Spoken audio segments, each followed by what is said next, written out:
היי, אני עמי. נו, עמי, זה עמי. ולפני 12 שנים גיליתי את משקה הקמבוצ'ה. זה היה תחביב עבורי, עד שיום אחד החלטתי לרוץ על זה.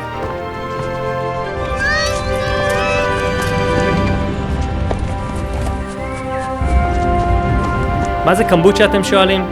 זה משקה עתיק מימי הסמוראים שנוצר כתוצאה מתסיסה של עלי תה ופטריית אסקובי. המשקה המופלא הזה מלא בחומרים מזינים, חיידקים פרוביוטיים ומאוד טוב למעיים שלנו. בתור תזונאי וחובב מזון ובריאות, התחלתי לחקור את פטריית אסקובי בזמני הפנוי. בתקופה מסוימת בחיי סבלתי מכאבי בטן איומים, והתחלתי לטפל בעצמי בקמבוצ'ה. וממש ברגע אחד כאבי הבטן שלי עברו מן העולם.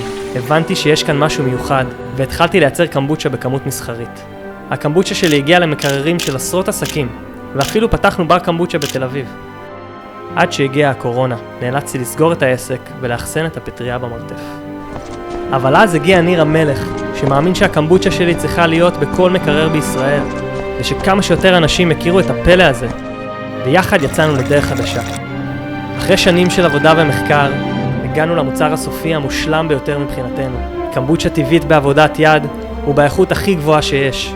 ואפילו אמא שלי אומרת שזאת הקמבוצ'ה הכי טעימה בעולם. המשימה שלנו היא להנגיש את הקמבוצ'ה לכל אדם בישראל. תארו לכם שתוכלו לשתות קמבוצ'ה עם הפלאפל במרכז העיר, או להתרענן עם קמבוצ'ה בתחנת הדלק בדרך לאילת. כדי שהחלום הזה יהפוך למציאות, אנחנו צריכים אתכם. תמכו בקמפיין שלנו והצטרפו למהפכת הקמבוצ'ה בישראל. ובעוד כמה שנים, כשכולם יתחילו לשתות קמבוצ'ה במקום קולה, תוכלו להתגאות שזה בזכותכם.